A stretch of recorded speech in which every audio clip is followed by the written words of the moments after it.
Hello, everyone. Welcome to the 400th episode of Mindful in Minutes. And I realize that I've basically gone rogue and I'm just sharing episodes whenever I feel like it. I just released two on the same day on Sunday and did these two different versions of it. But you know what? I know I always say this, but I mean it. My podcast, my rules, I guess.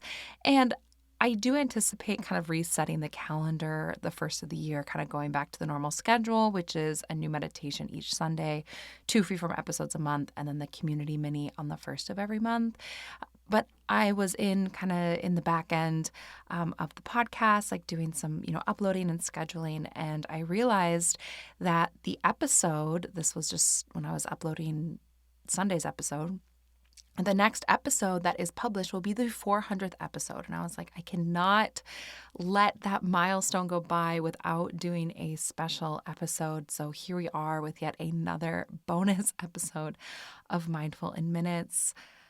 And I was shocked when I saw that number. Like I always go in and it tells me however many episodes, and 300 felt like a lot, but there's something about seeing that like 399 and then knowing that when I hit this one in my software, it's going to say 400th episode. That is mind blowing to me. Like I cannot even believe that. And so I thought it would be fun to just do something special. Like it is not an appropriate time for me to be drinking when I'm recording this.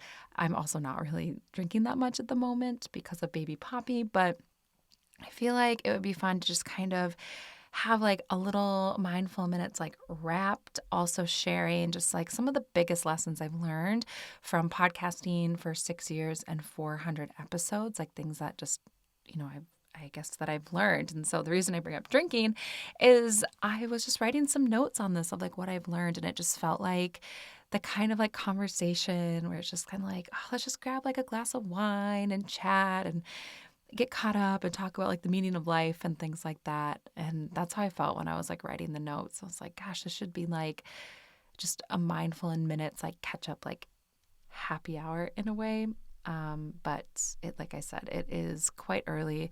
I am definitely not drinking while I am recording this. I did have a cold brew this morning though, so I am feeling like so jazzed. I do not know what it is about cold brew. A lot of it is I do still have some caffeine when I'm pregnant and when I'm breastfeeding, well within what is considered like safe for those different times. Very limited caffeine, but I had some today and I had like the tiniest, like this little like elf sized like cold brew, and I feel like I have been powered by jet fuel. It's kind of amazing, but that is neither here nor there. So I'm not drinking alcohol, but I did have my tiny little like Keebler Elf sized cold brew, and I'm feeling like pretty jazzy because of it. But anyways, let's dive in. Should we dive in? I don't even know how to I don't know, tee this up other than I just wanted to share some things, like some fun stats about the podcast. And I had so much fun. This took me a really long time to put these stats together because I started going down these little like wormholes, and I figured out I don't usually like pull a lot of reports and things on the podcast.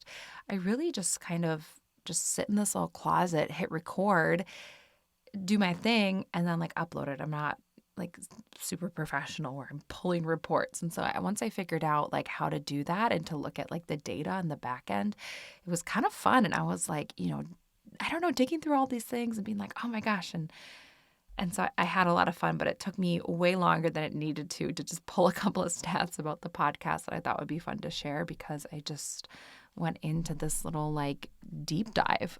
And also I tried to limit myself to 10 lessons learned.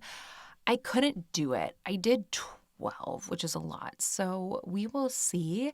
I think we'll be here for a while. So maybe you will want a glass of wine or a cold brew to listen to all of these things. Or maybe we're walking together, or doing laundry together, or driving together, whatever it is. I don't know how long it's going to take me to share these 12 different episodes, maybe, or 12 different lessons in this episode. We'll see, but let's get to it. Let's have some fun. So I was looking at the data now that I know kind of how to do that. And here's some fun little stats about Mindful in Minutes. So there have been 400 episodes. This is the 400th, which is shocking.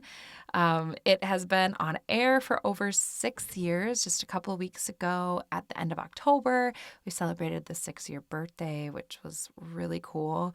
It has been listened to in over 170 countries, 172 to be exact.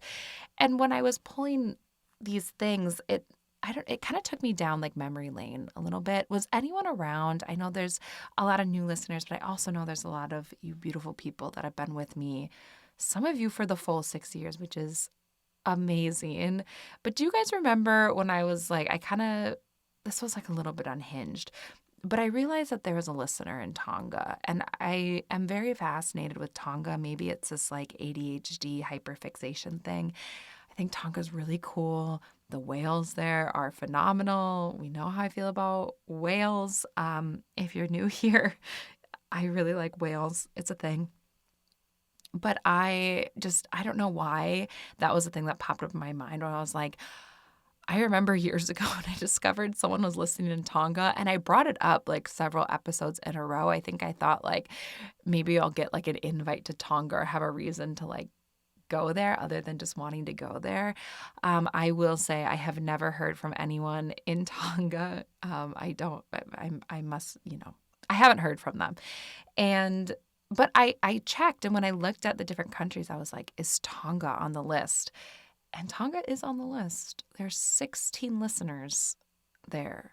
And so, although they haven't listened since, I told you, I really kind of went down a wormhole, like all these different reports that I could look at. They haven't listened since last quarter, so since like September. So I don't know. So maybe Tonga isn't here anymore. But that I still think is one of the coolest things. It was really cool several years ago when I discovered that. It is still really cool to me.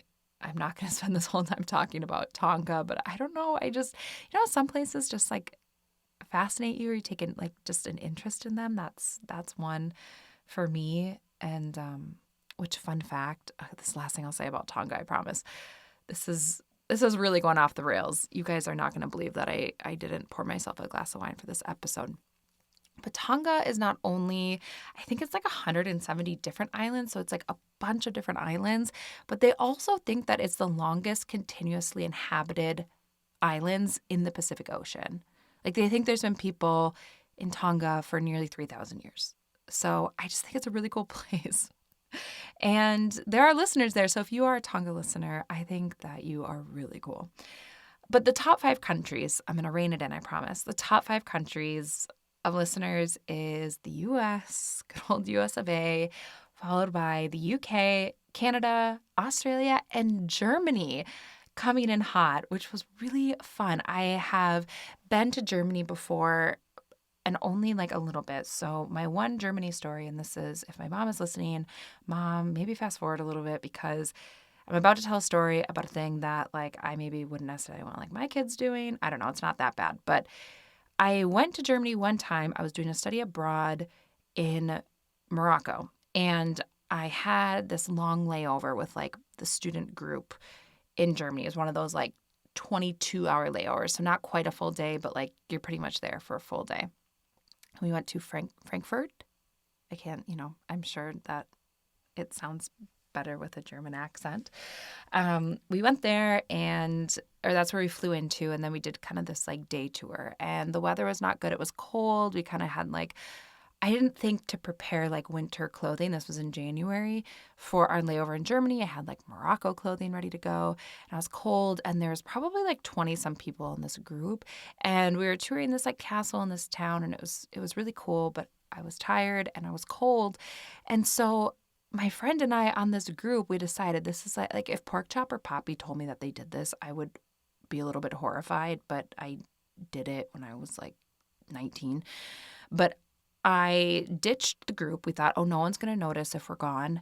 And they didn't notice because there's like 25 of us. And I was like, why don't we just like dip into like this little pub, and we can just stay in here, and it'll be warm, and we can drink because it's Europe, and, I'm only 19, and it was like this big deal to have like a beer in Germany.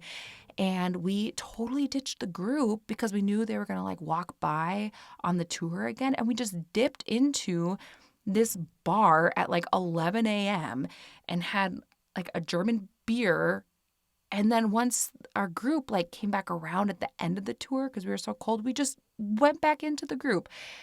I can't believe that I did that, but I did when I was 19. I don't know. So, Mom, if you heard that, sorry, I never told you that story. And I do not approve of that behavior, guys. I did it, but I would not want my children doing that. Probably not the smartest idea I ever had. I was cold and I was jet lagged, and I don't know what came over me. So Germany has a special place in my heart because I did that one slightly reckless, like kind of rebellious thing. And I could have gotten really in trouble for that, like just ditching the school group and to have like one single, I don't know, whatever. It was silly, but Germany has always had a special place in my heart because I was just so rebellious with my 1:11 a.m. beer. I don't even like beer. I didn't even like finish it because I was like, this is kind of gross. Who would have thought so much alcohol talk would have popped up in this episode of Mindful in Minutes? Not me. But yeah, so that's that. So top 5, Germany, just like coming in strong. I would love to go back to Germany one day. I enjoyed my 19 hours there being a reckless like 19-year-old.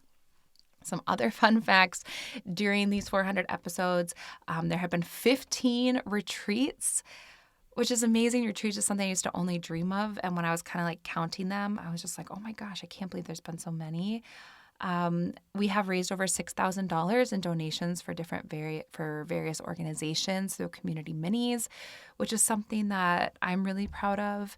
It's really special to me and important to me to be able to kind of like give back. And so that number, when I added it all up, was really amazing to see. 2 books have been published. I guess 1 book has been published and another one is going to be published in like 3 weeks.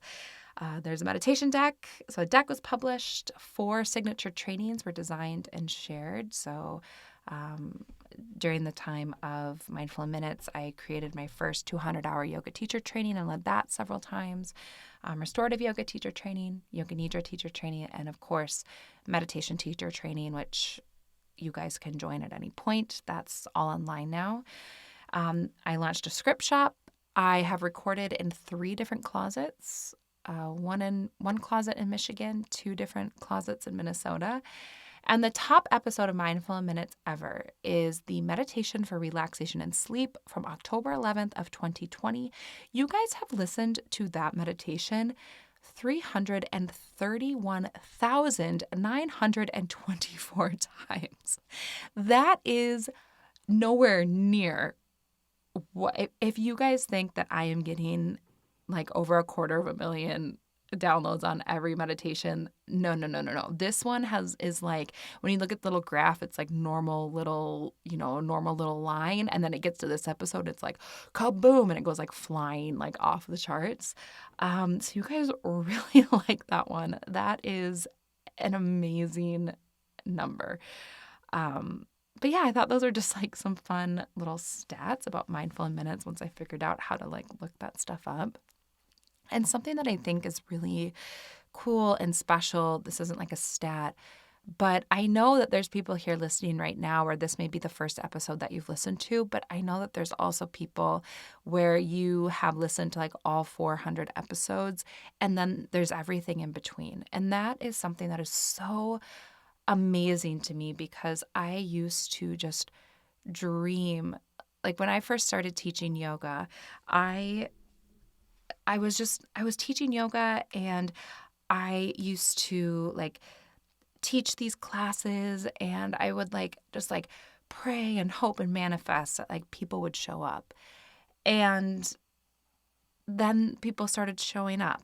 And then I started this podcast, and the same thing. Like I started this podcast as a way of still sharing meditations with my students back in my yoga studio. The short version of that story is when I lived in Missouri, I ended up having a yoga studio there, the first iteration of Yoga for You. When we moved for my husband's med school, I just sold that studio and closed it. And I started Mindful in Minutes as a way of recording guided meditations that I used to share during like Shavasana and kind of put them online so that my students could still listen to them. And it's grown from there. But when I first started this podcast, I had what I felt like were these big dreams, and they were big dreams. I had these big dreams where I was like, what if 1,000 people listen to my podcast every single month? That was something that it was just this number. I was like, what if I have 1,000 people listening? And I would, look at this podcast, and at the time it was costing me money to make the podcast. This is something that I think a lot of people don't necessarily know unless you're in podcasting is, of course, it's really time consuming, but it also costs money. So a lot of the software that you use to like upload the podcast, like manage them, that will cost money.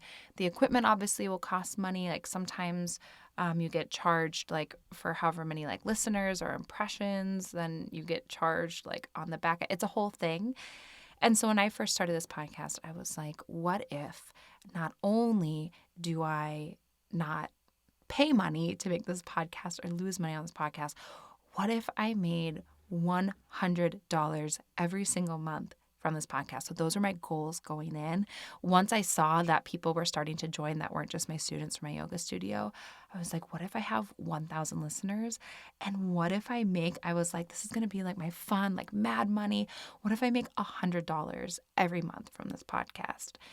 And that was like this goal that I had. And so now to look back and to see that one of my episodes has been listened to over 300,000 times, and that not only is this podcast my career and like I do things like books and retreats and things like that, and it's like part of my business, but I have been able to not only make my $100, like I make a living doing this podcast, which in and of its own is like mind-blowing to me, but that I'm able to then also raise money to give back over $6,000 to different organizations. Like I don't know, like it truly leaves me speechless. And when I think about the difference of just what has happened in life from 6 years ago when I was, how old would I have been, 27 versus 33 now,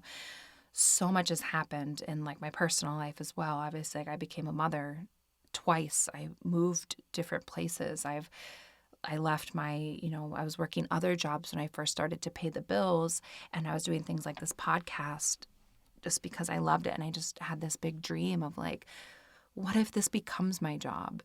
And it has. And it's something that now I get to be a mom and I get to run Yoga for You and this podcast. And that's like my career. And that's, I don't know, I feel like I'm just gushing. Here I am. I've been talking for like 20 minutes already. I haven't even gotten to the lessons, but basically my mind is blown. And I started with these goals that felt so big at the time, and they were big.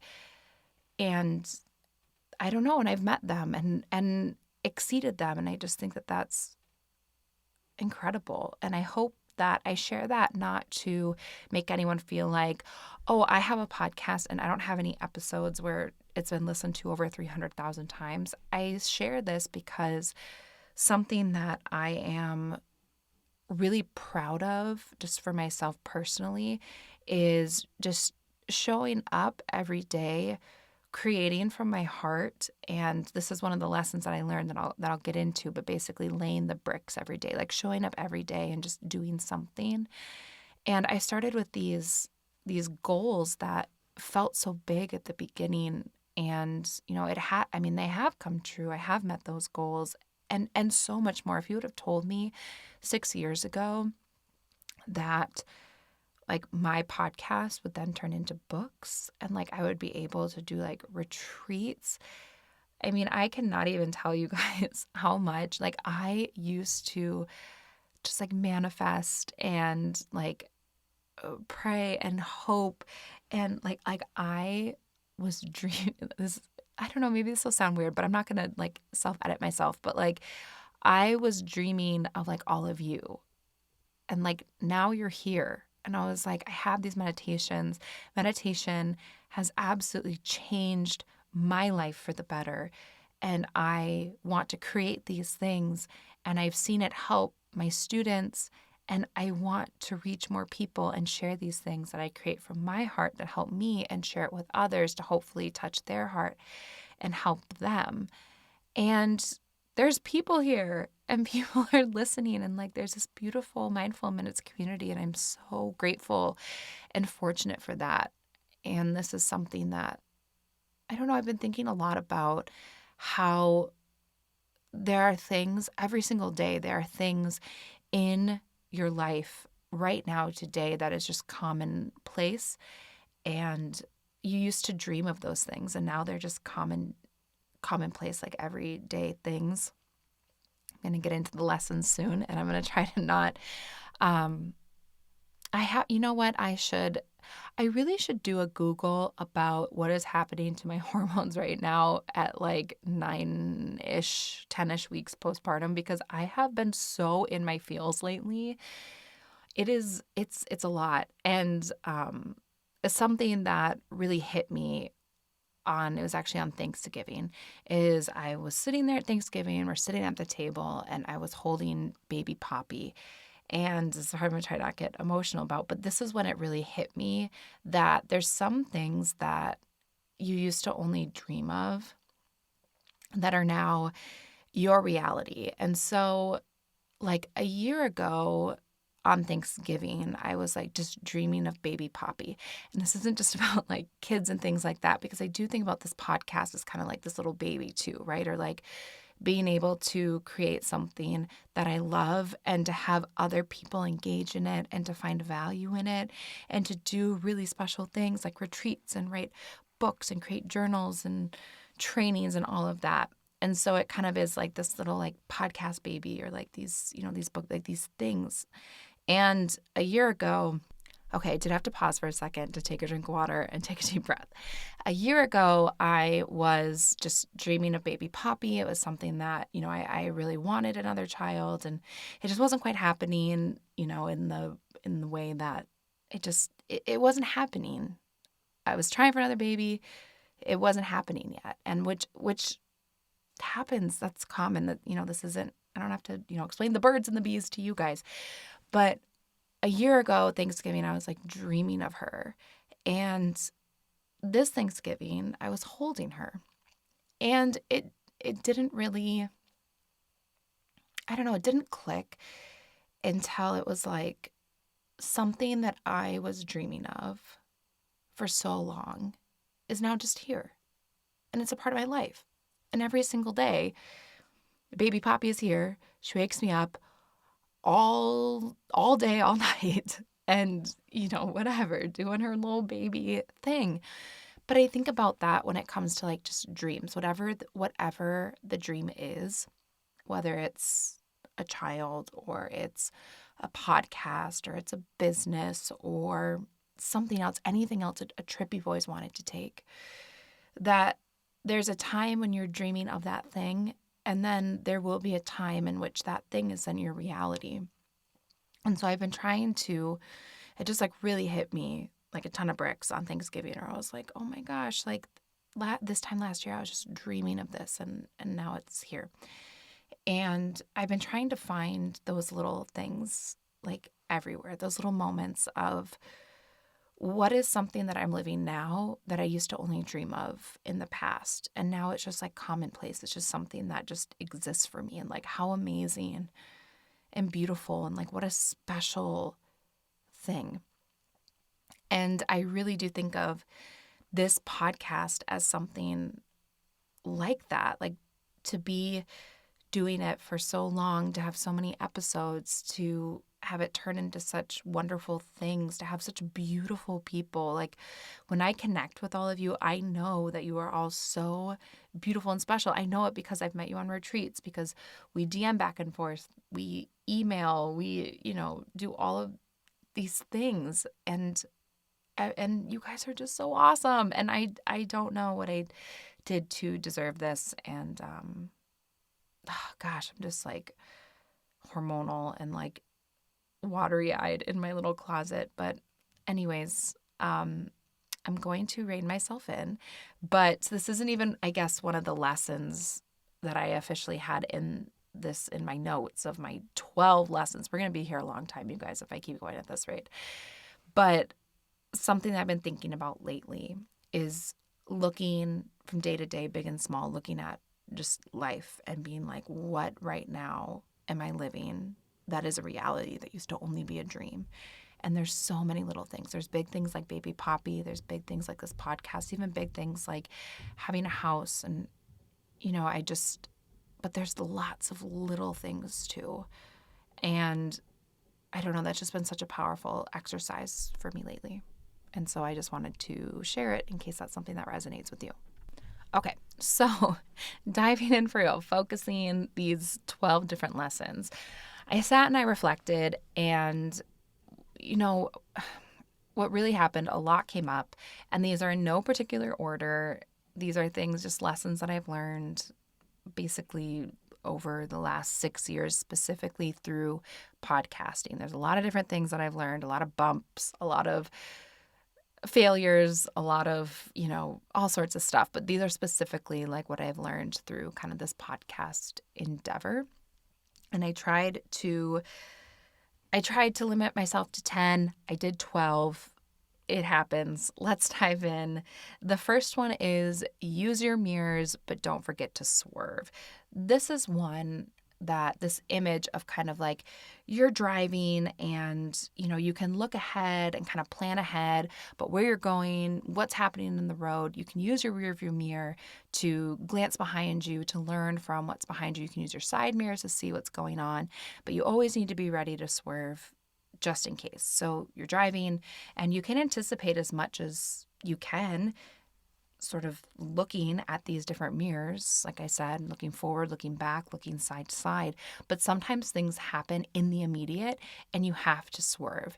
So you can be prepared, you can plan, you can be cautious, you can make sure your, car is full of gas. You can try to prevent all of the preventable things. You can plan for all of the things that you can plan for, but sometimes you're still going to have to swerve. Things will come out of nowhere. This could be changing, hosting sites, and your podcast gets dropped from Spotify for days just because, and no one can figure out why that happened. You can go on a retreat and someone's passport is accidentally expired, and so they have to go get one, and you have to walk them through how to get a new passport in 12 hours or less. You can start a business called Yoga for You, where you're teaching yoga, but then meditation can capture your heart, and that can start to blow up, and you start taking your business in a slightly different direction. There can be a global pandemic that you think is going to be the thing that will collapse your business, and these things will pop up. It's going to happen. If 400 episodes has taught me anything, it is sometimes you just have to swerve, and you can use all the data at your disposal. You can make great decisions. You can do the best that you can, but sometimes you're just going to have to swerve. Something's going to pop up in the road. Someone's going to drift into your lane, whatever it is. And trying your best not to be too attached or too rigid can really help you adapt in those moments of just being like, oh, got to swerve. And sometimes you have to swerve because of someone else is driving. So something else happens and you're like, oh, I need to swerve and adapt. Sometimes it's your own driving. If you're not quite paying attention, you only catch something at the last minute and you're going to have to quick swerve. That can happen too. So that's really something that I think I have learned big time is, you can check your mirrors, but also sometimes you just have to swerve. The second lesson, I know I've shared this one before. I think the first time I shared it was in my 10 things I learned before I turned 30 episode, and it was, you will always be someone's goat cheese. I think I phrased it, don't be afraid to be someone's goat cheese. Let's talk about the goat cheese. This is something that I learned early on. I still hold on to it. I think about this all the time. I think about goat cheese all the time. So goat cheese, I feel like, is one of those things. Some people love it. Some people hate it. I happen to despise goat cheese, although I owe every waiter at a restaurant or every friend of mine, they are convinced that they have the dish, the thing that will make me like goat cheese. And I don't like it. I just don't care for it. I don't like the smell. I don't like the taste. I don't like the texture. Goat cheese just isn't for me, and that's fine. There are some people that would like bathe in goat cheese. I feel like they love it so much. They would like put it on everything. And that's great too. But you will always be goat cheese to someone. What I mean by that is that someone, whatever you're doing, someone is going to love it and want to bathe in it and put it on every single dish. And some people will be like, that is the most disgusting thing that I have ever tasted. I don't want anything to do with it. And you know what? That's okay. You will always, whatever you're doing, especially when you're creating something, there will be people who will love it. There will be people who will not love it.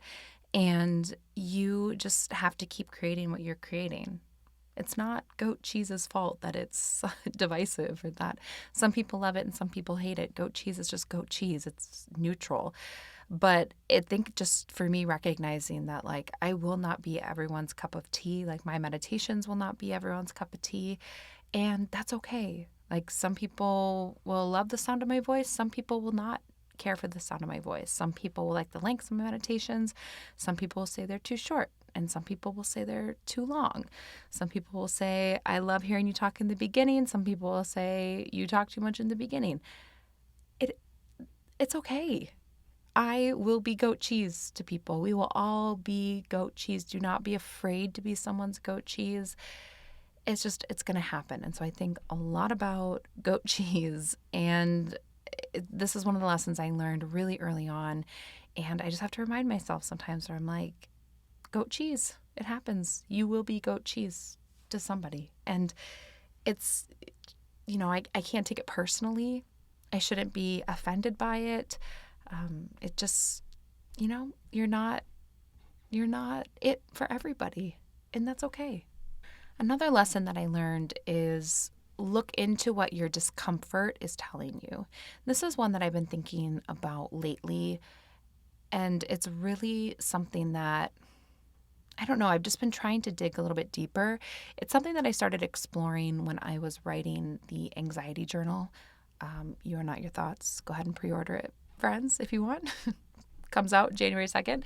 But I started thinking about this idea of like, what is the discomfort telling you? What is the anxious feeling telling you? Like, what is the story around that kind of the uncomfortable?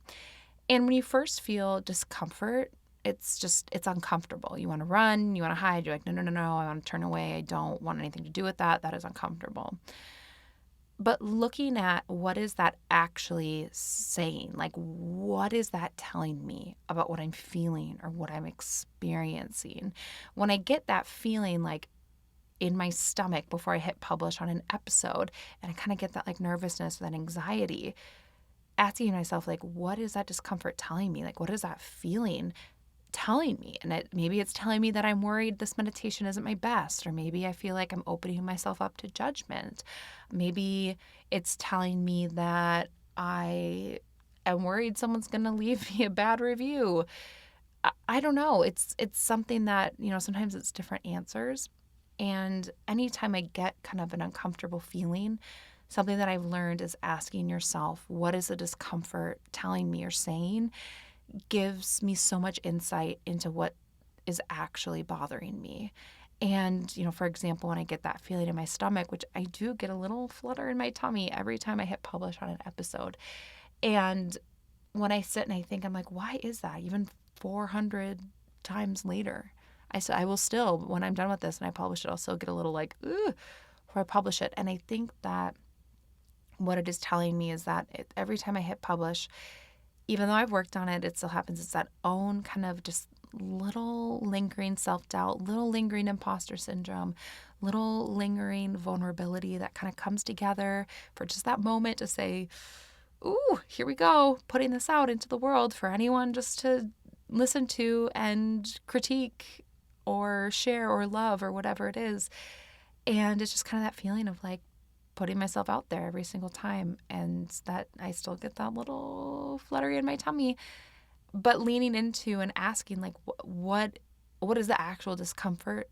Like, what's deeper than this has helped me so much to get clarity. And then once I have clarity on what the thing actually is, then I can decide like what I want to do with it. Sometimes it's just nothing. Like I don't, I continue to work on imposter syndrome, on, being comfortable, being vulnerable, accepting criticism, opening myself up just to, I don't know, anything really, by just creating things and putting them online. And there isn't really much that I can do other than just continue to work on those things. And that's okay. But also sometimes you can do a lot around it. Like I think about, there's been times where I've kind of had that gut feeling, that uncomfortable feeling around like a person or an opportunity that seemed like a good idea at first, but my gut was kind of telling me, no, this isn't a good idea, and trusting that. So looking a little bit deeper in those moments of discomfort and being like, what is it? Like, what is it saying? And I know I'll get this question, so I'll just answer it now. How do you do that? Like, how do you kind of ask those questions? How do you know? And I just really, in meditation, truly, I sit quietly in meditation. I just sit with that. And I just ask myself, what's actually going on here? What's causing the discomfort? What's the fear? What's the worry? What's the, what's the deeper thing here? And it often will kind of be revealed to me, or I'll kind of get to the point on my own. The next lesson is that this is all temporary, so enjoy it, and also to practice gratitude daily. So all of this could be gone tomorrow, and I realize that. This is something like every moment, everything is just, it's all temporary. The good, the bad, the ugly, the in-between, it's all temporary. That is life. Life is fleeting. It's all temporary. I think about this more in the context of like, this could all be gone. This wonderful, beautiful, special thing of like this podcast could all be gone tomorrow. And that's just, a reality of it. And if that were to happen, I would want to look back on this and say like, wow, look at that amazing thing that I tried. Look at that thing that I created. Look at these meditations that I'm proud of. Like, what a wild ride that was. Instead of not trying. And I would rather have something really cool and really great for a temporary amount of time than like not try at all. And I practice gratitude every single day. And a lot of that comes from this, it's all temporary. And so another day that I get to wake up and I get to do this, I get to create these podcast episodes. I'm so grateful for that because it absolutely is temporary. And I wake up and I'm so grateful for all of you. And, there might be this many people listening one day, and maybe there's only half that many people listening another day, or maybe there's more. I don't know. It's all temporary. And I just try my best to show up every single day and be grateful for what I have that day, and that, really kind of putting my all into something so that when it is gone or it comes to a conclusion or whatever that is, that I will be able to look back and say that, like, I really tried, and like what a wild, amazing ride that was. And like I said, really think about this often, that I would rather have something really special and phenomenal for a temporary time than not try and not have it at all. And in this one too, everything is temporary. This makes me think a lot about like community too, and really honoring the people in this community that are sharing what I'm creating and kind of walking this path with me, like people who go on retreats with me and join a stranger that they only know from the internet, and like going sometimes like halfway across the world and meeting up and sharing this experience. Like, that's just so special. And so practicing gratitude for that. And like nothing is guaranteed, nothing is promised. It's all just so fleeting, but also really incredible at the same time. And so, as you heard me nearly, have a big emotional moment over, I just am my mind is just blown that this tiny little passion project that I started from a spare bedroom, that first episode, and now I'm creating the 400th episode. It's just mind boggling, and it's all temporary. And I'm so grateful for all of it. And it really makes me think about, a fear of loss. And I don't know, I think that I'll just keep saying it, that I would rather try my best and put myself out there and do something that I feel inspired to create and have it be temporary and, a wild ride and a learning experience and a beautiful thing than, to not give it a shot and to always wonder what if, or to just think about this thing that that I want to create or that I wanted to create. And that kind of leads me to, I had a different one for number 5. I'm going to go to number 6 and then come back to number 5. Not that you guys need to know that, but I'm just telling you in my notes. Number 6 lesson is show up every day and lay your bricks. And that one, it kind of leads into that, the one before, but show up every day and lay your bricks for me is kind of like one foot in front of the other, like a slow incline leads to big progress. This to me is like, if you think about building something, building a dream, it's like building a house. You can't start with the interior design. You can't start by putting furniture on an empty lot. You have to show up and you have to create a foundation of a house. You have to show up every single day and start laying bricks. And when you first start laying those first few bricks, you're like, oh my gosh, I have so far to go. I have so many bricks to lay. This is going to take forever. And this makes me think about podcasting, where it is all temporary, but also every day you show up and you lay bricks. And for me, maybe that's like creating podcast episodes or whatever it is. And you just lay one on top of the other, on top of the other. You just keep going every single day. And before you know it, you've made a lot of progress. Before you know it, you've built the foundation for your house, or the walls are up, or whatever it is. Step by step, you're creating this thing. You're building it from the ground up. And so there are days that, I feel tired, I feel drained, I feel uninspired. I'm like, oh, I need to write a meditation, but I don't know what I'm going to write on. There's also some things that are, tricky. There's some less desirable aspects of this job sometimes. Sometimes someone will send an email. I got one, recently, and it was a little bit of a zinger. It was a misunderstanding, and I think this person is a listener. So if you're listening, there's no hard feelings to this. But I think this person was having a bad day, and there's kind of a misunderstanding about, an enrollment with meditation teacher training, and like it was basically like a payment dispute, and like the date that the payment came out, and it was just a misunderstanding. Like the wrong box when this person signed up like had been checked, or whatever, for like recurring payments. It was just one of those things. And there was a little bit of a zinger of an email sent my way, because it was a misunderstanding as to what was happening with this person, being charged on their credit card. And getting emails like that and having to be customer support and navigate that, some of those spicy emails that are have a little, just a bit of a harsh tone. And this person was having a tough day. It happens. It was, it was a misunderstanding as to, the box that they checked. It was fine. In the end, it was totally fine, you guys. It was a misunderstanding. But do I love getting emails like that where, the tone is really angry? No. I don't love that. But it is, even that is showing up every single day and laying bricks and being customer support and saying, hey, let's figure out like where the issue went. If you feel like you've been double charged, like let's look into it, all of that. And I don't know, those are just things that it's just sometimes you don't have to love laying bricks, but still show up every day and lay some, and you will get farther than you think. And I also, in kind of the same vein, same idea, but I think about like if you're running and you're running uphill, but it's like this really gradual incline. It almost doesn't feel like you're running uphill, but you do that for like 2 miles. When you get to that second mile and you look back behind you and you're like, wow, I gained a lot of altitude.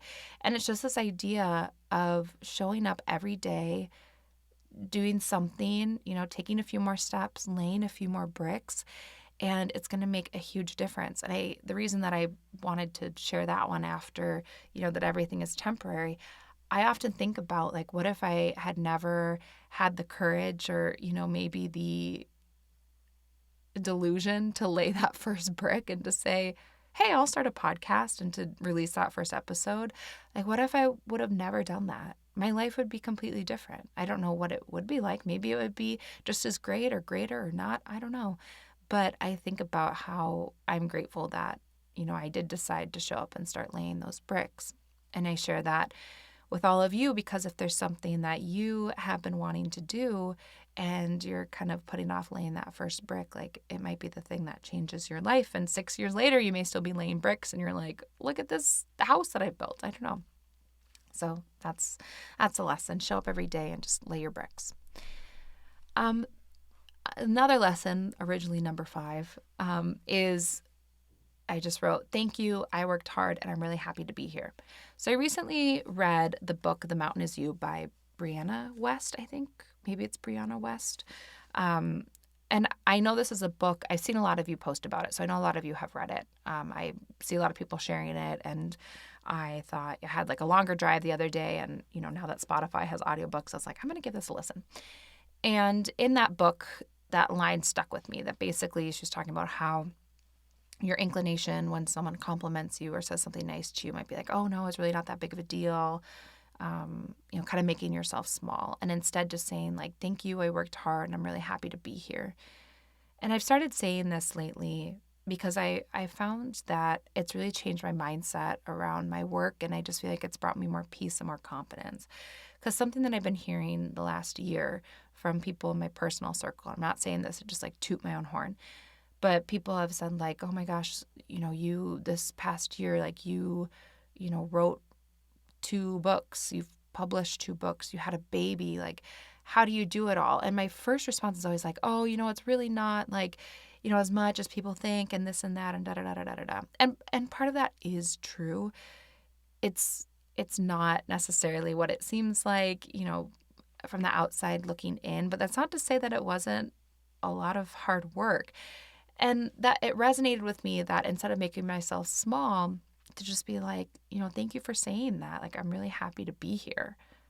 And there's just something about that. I don't even know how to describe that as like a lesson, but it's really just changed my mindset. I feel like it's brought me more peace. It's brought me more ease and confidence, that when someone says something kind about this podcast or something they appreciate about it, or they notice something that I did, of just being like, thank you for noticing that, or thank you, like I worked really hard to do that. Thank you for seeing that. Or just saying like, thank you, I'm really happy to be here. I'm really happy to be doing this thing. And I don't know, that just really resonated with me. And so it made the list. And I just wonder, maybe something to consider. Is there a place in your life or something you're creating or doing that people are, saying like, I really enjoyed this, or you did a good job on that. And your first response is to make yourself small and to make it seem like not a big deal, or to downplay it, where you could just be like, thank you for seeing that. Like, I'm really happy about it. Or I'm really proud, or I worked really hard, or I'm happy to be here. And that's just really been sticking with me lately. So it made the list. The next lesson is one that I call, that's interesting. Something I've learned over the last 400 episodes, things won't go as planned sometimes. They might go better than you thought. They might go horribly wrong. They might just straight up flop. In these moments, especially the ones, that go horribly wrong or flop, you can kind of wallow in that shame and that pity party. You can also, when things go better than expected, you can say, oh my gosh, I'm the greatest. This is, amazing, this and that. But I have adopted this thing that I call the, that's interesting approach, which is where it's all kind of like, that was interesting. It's like when something flops, it's like, that was interesting. Or in something, when that one meditation from October of 2020 has been listened to a bajillion times, and I'm like, well, that was interesting. That, that's the one meditation that seems to have really just like stuck in the algorithm. And for me, the lesson in that is, you're going to have these ebbs and flows. You're going to have these ups and downs. But if you really tie yourself to that outcome and all the things that don't go well, that flop, that were embarrassing, that, by the book look like a failure, and you let all of that drag you down all the time, and then all of the great things, like then you're just like riding on this high and you try to hold on to those, it really just sets you up for a lot of struggle, a lot of disappointment, a lot of kind of negative self-talk, maybe even anxiety. And instead looking at it as like, that was interesting. And this is easier said than done, but every flop, every struggle, every embarrassing moment, It is something that you can learn from, and you can just go, wow, that was interesting.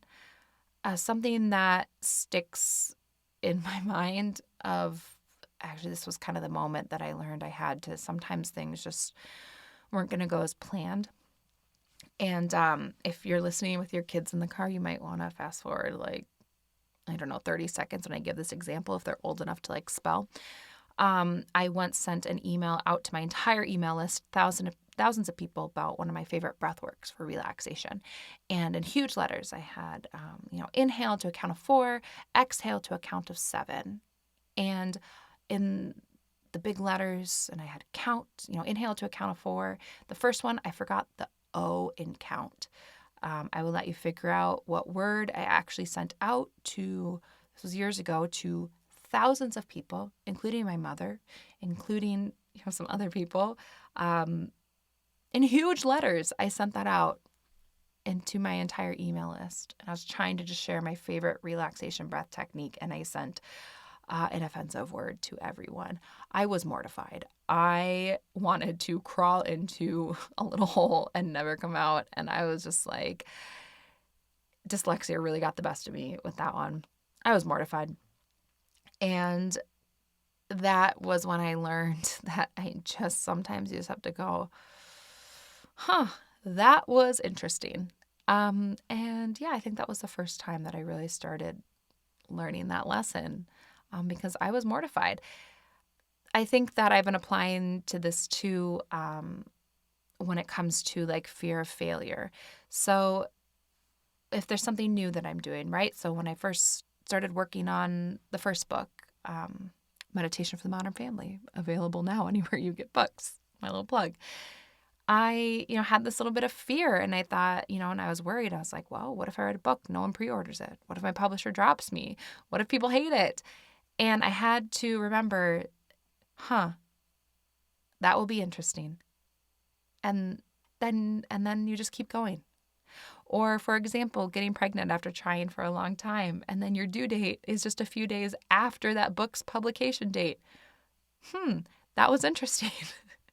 And I don't know, like, it's not to be flippant or to, downplay big things, but truly there's just some stuff that it's like trying your best not to attach yourself to the outcome and to just adopt, that was interesting, and to take the lesson from it and just to continue on.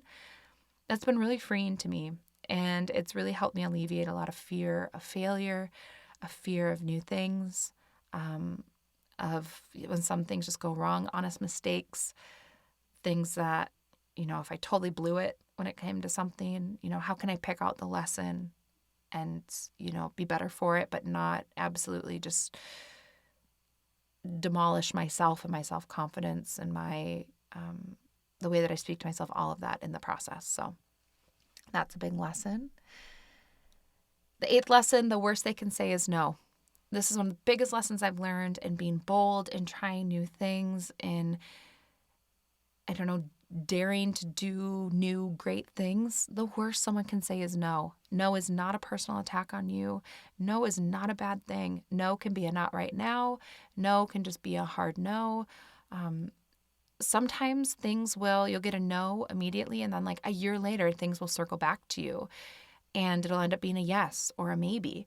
And if people don't know what you're wanting or what you're dreaming of or what you're offering, like if you're someone that offers services, right? If you don't go and tell people that you are an energy healer and that you offer energy healing sessions, if you don't tell anyone, if you don't even give people the opportunity to say no to booking a session with you, that to me is almost worse, because I like to hear no because it means that I'm trying. And I think I get like 59 or 49 no's before I get a single yes. But that yes feels amazing. And I've really embraced this idea, like, you know what? What's the worst thing they can say is no. If I, ask someone something, if I say, hey, hey, yoga journal, you want to feature my book on meditation for the family? They didn't want to feature my book. They said no, and that's okay. That's the worst they can say is no. But I felt bold and had I never reached out and said, hey, would you ever consider doing a book review on this thing? It could have been a yes. And that would have been incredible. And it was just a no. And you know what? I was fine. I was totally fine. And like I said, I like hearing no because it means that I'm trying. And there will be some yeses mixed in with those no's. And some of the biggest things that I've done, or some of the biggest, like, coolest accomplishments.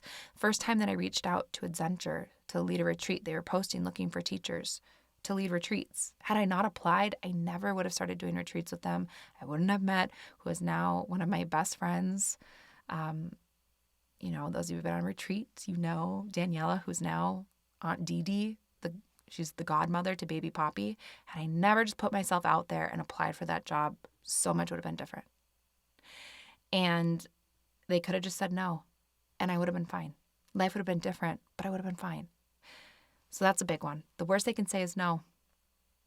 And that's it. That's really not that bad. Lesson number 9, find your flow. This is really about learning how to work best for yourself. So working for myself, creating something from scratch, it's really taught me that everyone works differently. They need different stuff. There's tons of different ways you can do things. We all work differently. The secret to success is learning how you work best, like learning how you personally do things best. For me, that's like batch creation. I need spreadsheets. I need lists. I need to sit down for several hours and write a handful of meditations at a time. I need to sit down and record a handful of meditations all at once. I do my best work before 3 p.m. I also know that I will wait until I'm closer to a due date to complete a project. That's just how I work best. And over the last 6 years of the last 400 episodes, I feel like I've really refined like my personal working process, and it's really served me to just learn how I personally do it best. There's a bunch of different podcasters out there. They all do it differently, but learning how I personally work best has made a huge difference in not only my productivity, but I feel like what I'm creating and how I'm creating it. So maybe thinking about how you work best can kind of change the way that you're showing up for your work. Lesson number 10, every interaction is meaningful. One of the first episodes I ever did on Mindful in Minutes, and I didn't call them freeform episodes. What did I call it? I called it Mindful Moments, I think. And it was basically a freeform episode, a short little mini one. And I talked about basically the power of kindness and how every interaction you have with someone has the opportunity to be a positive interaction, a negative interaction, or a neutral interaction, and how every single interaction you have is meaningful with someone. And I talked about this idea, and I still think about this to this day, where I move through life kind of like this little like snail, leaving this little, slimy trail behind me. And like everything that I do, every interaction I have with someone, they're going to basically step in that trail or maybe pick up some of that goo. And like, what are they going to pick up from me? Is it going to be positive? Is it going to be negative? Is it just going to be neutral? And being intentional about the kinds of interactions that I'm having with people. And I think about this a lot with like little interactions. So for example, when I was finishing up these notes, actually, I was at a coffee shop, and I don't know if this is a little bit of a tangent, but I don't know if this is what it's like to just be like in your 30s. But I felt like this coffee shop was really loud and busy, and I was like, oh my gosh, I can't even hear myself think in here. And then I was like, oh, Kelly, you're getting old saying things like that or thinking things like that. But I went to this coffee shop to get out of the house to finish up the notes for this episode, and I ordered my coffee. As you guys know, it was my little tiny elf-sized cold brew, which is exactly what I wanted, and I wanted a little bit of like the foam on the top. And then I ordered my drink, and then it was ready at the bar, and I grabbed it, and it was a different drink, a totally different drink. And I was like, oh, actually, this drink looks great, but actually I ordered this drink. And the barista was a little sassy with me. And again, this is no hard feelings. I don't know what she's going through that day. Maybe she's having a tough day. And she was like, well, you should have ordered it this way because the foam on top is extra and da-da-da, whatever. And I did order it that way because I order this like same thing every time. And I think there's just a confusion between the person at the register and then the person making the coffee, which that happens. That's life. And, it really wasn't like the best interaction. I felt like a little bit shamed because it was implied that I was not only kind of a jerk for asking her to remake the drink, but that I was also kind of like being sneaky by trying to get her to remake a drink that was more expensive than the one she had made, even though it was the drink that I ordered and paid for, the more expensive one. Like, I paid for that foam, okay, guys? I'm not trying to like pull a fast one over on baristas. And, I don't know what she was going through in that day. And it was in that moment, that I realized I had the opportunity. She's going to react however she wants to react. That is up to her. A big lesson I've learned, this is a lesson in the lesson, is you cannot control anyone. All you can do is control your own personal reactions to things. So she was obviously really irritated by me in this interaction. And then in that moment, I had the opportunity to make an interaction positive, negative, or neutral. And I tried my best to make it positive. And I just said, hey, I get it. I apologize if there was a misunderstanding. I thought I had ordered, it this way. Would it be possible for me to get that drink?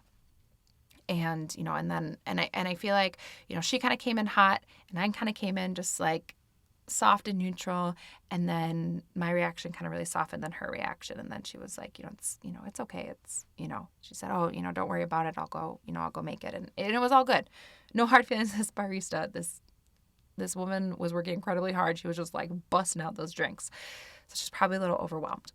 But I think about these little moments, right, of every interaction is meaningful. And like, I could have come in hot back with this. And this isn't to say that I am always the one that, sometimes I don't have the right reaction and I get a little snappy, I get a little snippy, I come in a little hot. It happens. It happens to all of us. But every single interaction that I have with someone is meaningful, and that I have the opportunity to have that moment that they're interacting with me to be positive, negative, or neutral.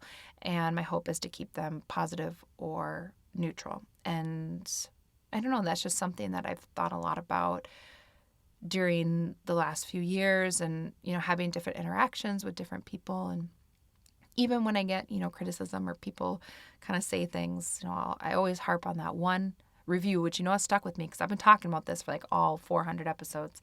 That person being like, this woman is so dumb. She used the words rocks instead of pebbles, and everyone knows rocks are hard and pebbles are soft. Like, she doesn't know anything.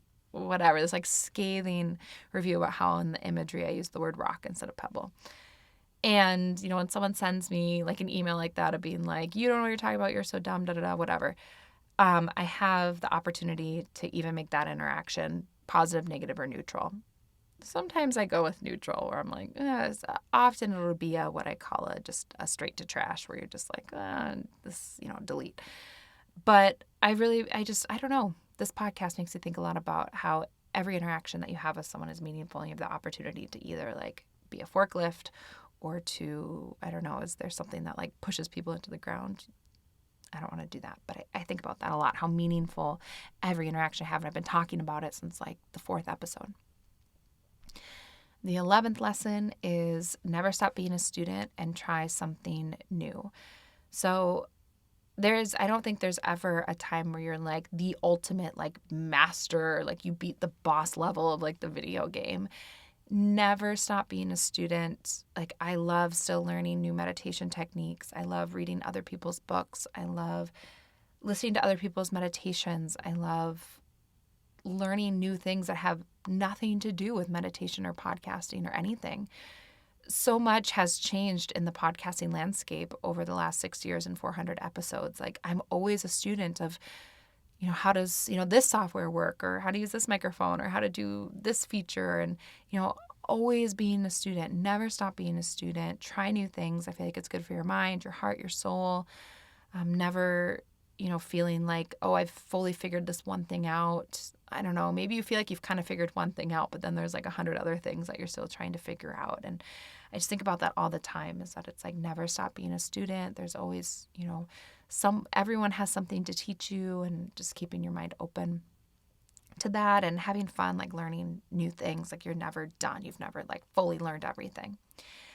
And then the 12th lesson that I've learned is that no one who is happier and more successful than you will ever talk bad about you.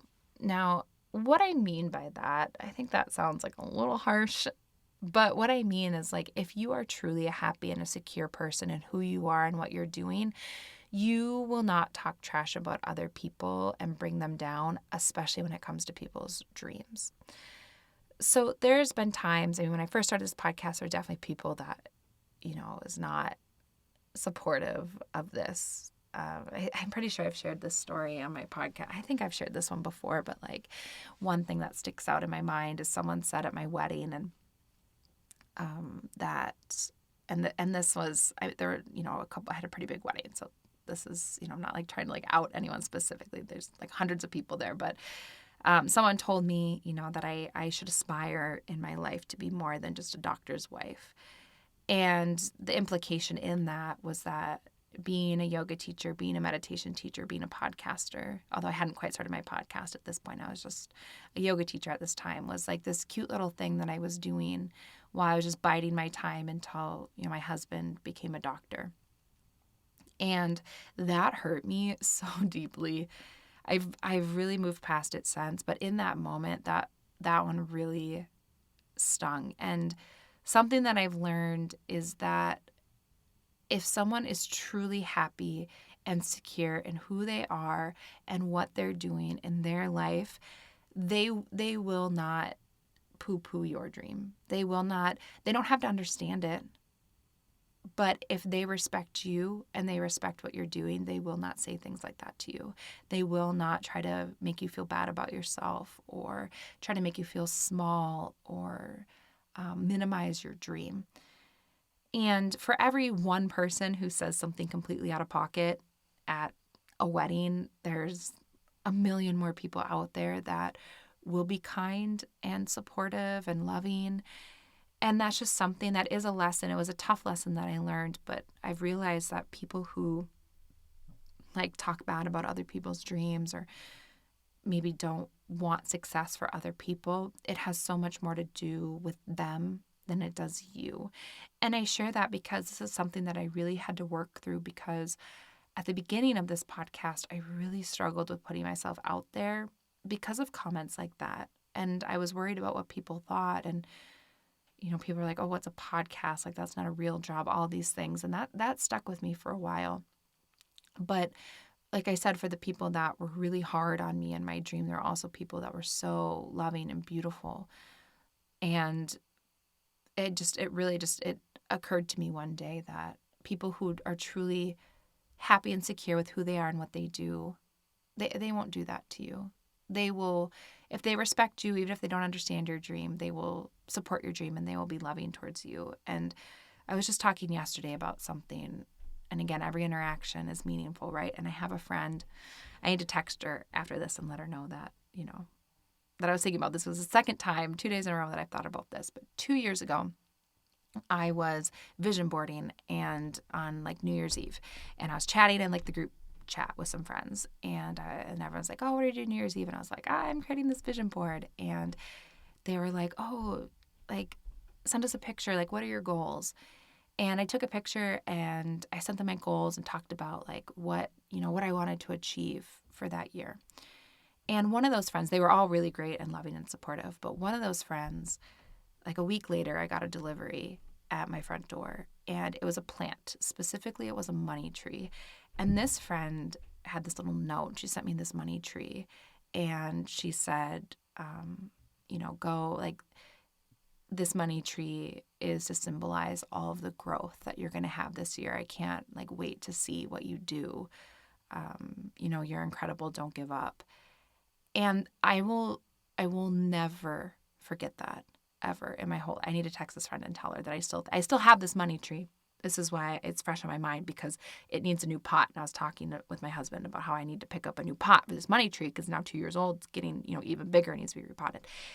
And like something like that is. I'm not saying you have to go and like buy people gifts to support their dreams, but even it was more about like the note that she wrote, and like this little symbol of like, I see you and I see what you're doing, and like I respect what you're doing, and it makes me happy to see you happy. And people who are truly happy and secure in what they're doing, they will support your dream.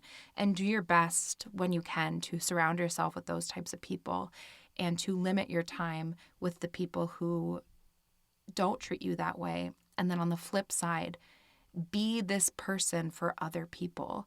And I've learned this lesson too, is that like 2 years ago, a friend of mine did that one thing, and it was so special and so meaningful to me. And it probably took her 5 minutes to go and, send me this little plant and write me this note. And 2 years later, I'm still thinking about it, and I can feel it in my heart how special that was. Like, I want to be that person for other people as well. And, if I stay happy and secure in what I'm doing, then, I can do that for others too. And that other people's success is not my failure. Other people's success is their success. And that's amazing. And like, be happy for other people's happiness and other people's success, and their gain is not your loss. And that's just something that, I've thought about a lot, and how, just, I don't know, just when you're following a dream that maybe a lot of people think is silly at the beginning or they don't respect, like, know that the people who truly respect you, even if they don't understand your dream, they will respect your dream. And so, who are you surrounding yourself with? And also, like, how can you be that person for other people? So those are my 12 lessons. There's more. I could probably, I don't know, do another part of this. I probably won't, because I've kept you guys here for so long. Hopefully you had like a long drive or a good walk, or maybe you did have that glass of wine. Although I don't know, over an hour in, maybe you've had like 2 glasses of wine. Who knows? Maybe you dipped into a little bar in Germany when you're 19 years old and you're drinking a beer just because you can and you're being rebellious. I don't know. But that's it. I am so grateful for you being here. Thank you for letting me share what I love. Thank you for listening to just like my internal workings and thoughts and lessons learned. Thank you for 400 episodes. I can't believe like that this is my life. If you want to help support this podcast, I haven't said this in a while, and this is one of those things where, I have to lean into the uncomfy, where it's like, oh, don't ask people to help you. But if you want to help support me and Mindful Minutes and help more people find these episodes or old episodes, the best thing that you can do is leave a 5-star review or rating wherever you're listening, and share with a friend. This applies to not only me, but any creator that you know, any independent creator you know. Like, your recommendation, your review, your rating, it's free and it's wildly helpful and so supportive. So if you haven't done that and you wouldn't mind taking like 10 seconds to do that, it would mean the world to me, and I appreciate you. And if you are out there chasing a dream, I believe in you, and I'm sending you so much love and positive vibes, and just thank you for being here. And I hope you have a beautiful day.